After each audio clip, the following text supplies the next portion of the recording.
reka nongere nkushimire ubana natwe mu makuru n'ibiganiro bitandukanye. Mu kanya nkugejejeho inkuru ivuga uburyo ki umuyobozi wa kampanyi cyangwa wa company itegura Miss Rwanda Inspiration Backup yatawe muri yombi. Mu byaha ari gushinjwa harimo icyaha cy'uko cy'ihohotera rishingiye ku gitsina cy'abakobwa bitabiriye irushanwa rya Miss Rwanda mu bihe bitandukanye. Ese ibi bintu reka tubihuze na Nkusi Linda wasezeye muri irushanwa rirangiye, agasezera mu mpamvu zitatangajwe impamvu yasezeye.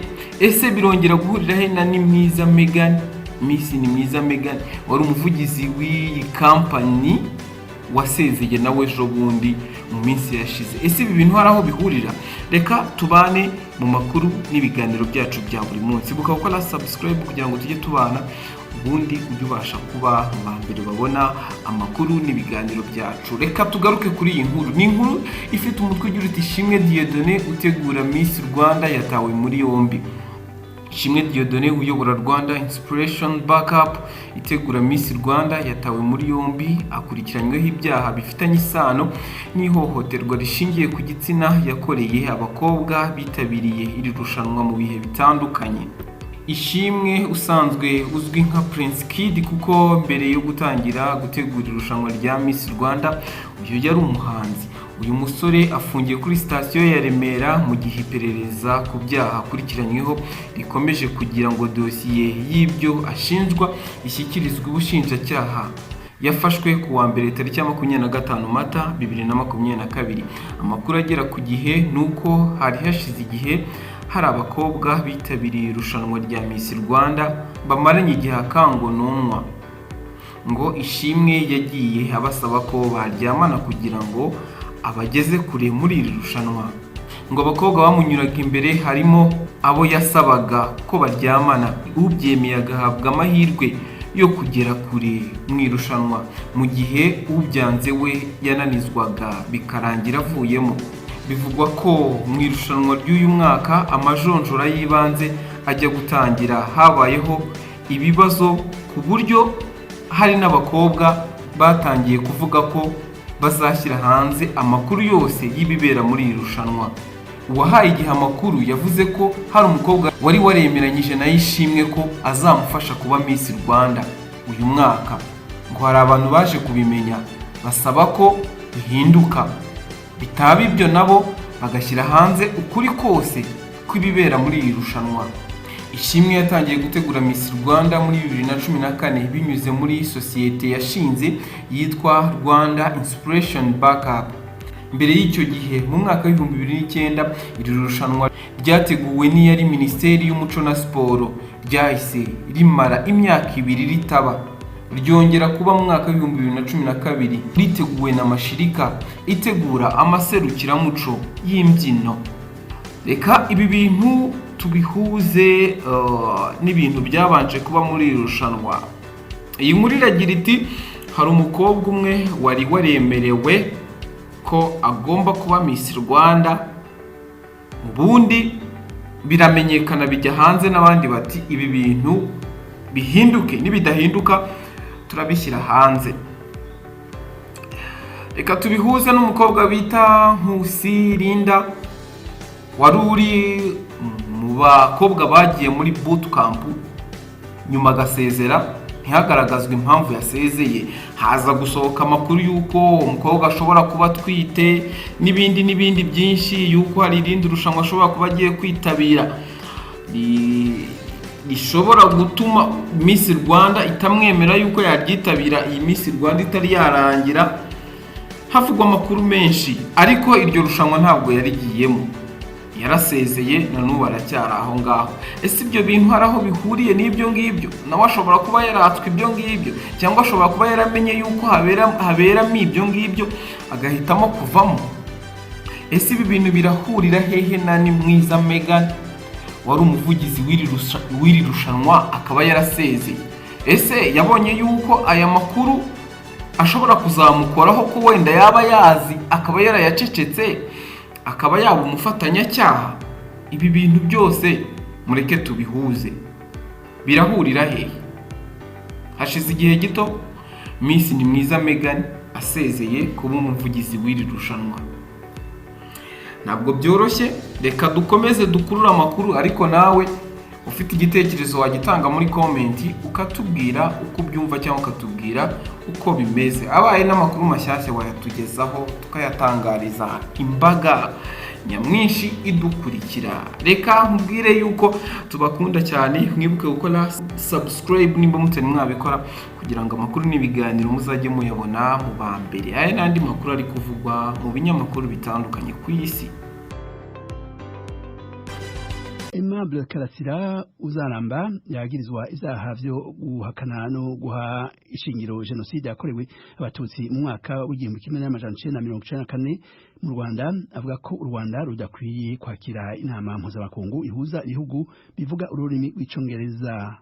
Avuga ko u Rwanda rutubahiriza uburenganzira bwa kiremwamuntu. Ivyo yabivuze nyuma yuko sentare yisumbuye isibije urubanza rwiwe. Ni inkuru ya mugenzi wacu Eric Bagirusa ari i Kigali mu Rwanda.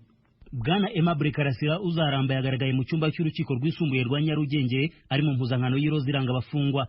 Yari kumwe n'umunyamategeko umwunganira Gatera Gashabana. Kuva mu nkengero z'urukiko kugera mu cyumba cy'iburanisha umutekano wari wakajijwe, hagaragaraga abapolisi n'abacungagereza bafite imbunda. Akimara kumva ko umwanditsi w'urukiko atangaje ko imanza zose zagombaga kuburanishwa zisubitswe, Karasira yabaye nkuguye mu kantu. Yagombaga gutangira kuburana urubanza rwe mu mizi. Umwanditsi w'urukiko rwisumbuye rwa Nyarugenge yatangaje ko abagombaga kuburana bose imanza zabo zitakibaye. Yasobanuye ko umucamanza wagombye kuziburanisha adahari. Mu cyumba cy'urukiko, Karasira yahise avuga mu magambo yo hejuru ko we na bagenzi be bafunzwe nabi. Aravuga ko gereza ibafunze bakorera iyicarubozo. Yabwijwe rya Amerika ko we n'abanyamakuru Dieudonné Niyonsenga bakunze kwita Cyuma Hasani wayoboraga Hishema TV, Theoneste Nsengimana uyobora Umubavu TV na umubavu.com, abanyapolitiki Christopher Kayumba na Rashid Abdul Hakuzimana bafungiwe aho yise mu mwobo. Karasira yavuze ko bari gutegura imyigaragambyo yo kwiyicisha inzara muri gereza. Abacunga gereza bamwambika amapingu. Karasira yavuze ko ibyo kuri we ntacyo bimubwiye kuko ari bwo buzima amenyereye. Yavugaga ko bafunzwe nabi. Karasira yavugiye ku rukiko ko kubwe inama mpuzamahanga izabera mu Rwanda uyu mwaka igahuza ibihugu bivuga ururimi rw'icyongereza itakabereye mu gihugu yita ko kitubahiriza uburenganzira bwa muntu. Karasira aregwa ibyaha bine: icyaha cyo guhakana no guhisha ingiro genocide yakorewe abatutsi mu 1994, icyaha cyo kubiba amacakubiri mu Banyarwanda, n'icyaha cyo kudasobanura inkomoko y'umutungo. Yatawe muri yombi mu mpera z'ukwezi kwa gatanu umwaka ushize 2021. Ibyaha byose aregwa arabihakana, akavuga ko bishingiye ku nyungu za politiki. Ibyaha byinshi aregwa bikomoka ku magambo akubiye mu biganiro yagiye yumvikanamo ku miyoboro ya YouTube. Yashinze umuyoboro wa YouTube awita Ukuri Mbona.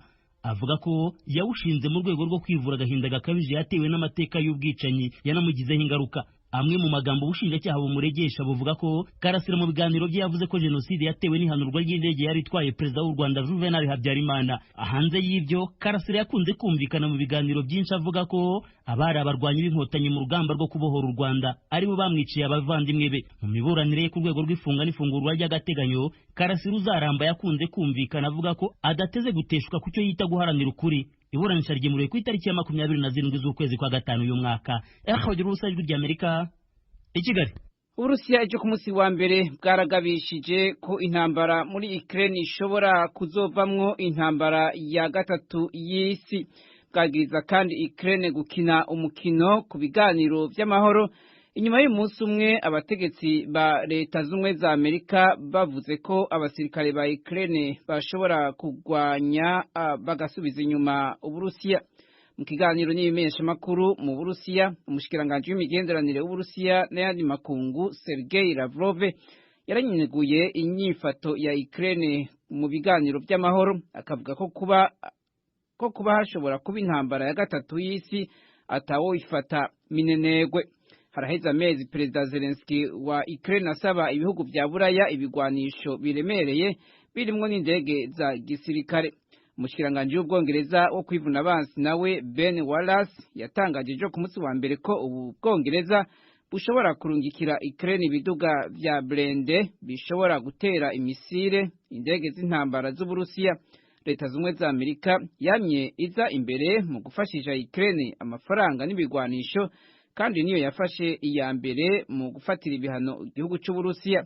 Abashikiranganje ba Amerika w'imigenderanire n'ayandi makungu Anthony Blinken hamwe n'uwo kwivuna abansi Lloyd Austin bavuze ko abadiplomate ba Amerika bagiye gusubira muri Ukraine buhoro buhoro guhera muri iyi ndwi. Batangaje kandi ko hari iyindi mfashanyo ya gisirikare ifite agaciro k'imiliyoni $700 z'amadolari igiye kuzohabwa igihugu ca Ukraine. Kuri intambara nyene umunyamabanga mukuru wa ONU Antonio Guterres ari mu rugendo yerekeza i Moscow mu Burusiya kubonana kuri uyu munsi wa kabiri na Perezida Vladimir Putin. Uru rugendo rutumbere kugerageza gusaba Perezida Putin ko yotanga agahengwe k'intambara kuri Ukraine canke akayirangiza burundu. Umuvugizi wa Guterres Farhan Haq yavuze ko uwo mukuru wa ONU mu nyuma azoca yerekeza i Kiev ku mugwa mukuru wa Ukraine ku munsi wa kane kubonana na Perezida Volodymyr Zelensky kuko ngo Guterres yiyumvamo ko hari icizere ko hari amahigwe y'amahoro. Mu nzira aja i Moscow, Antonio Guterres yarabonanye ejo ku munsi wa mbere i Ankara muri Turukiya na Perezida w'ico gihugu Recep Tayyip Erdogan.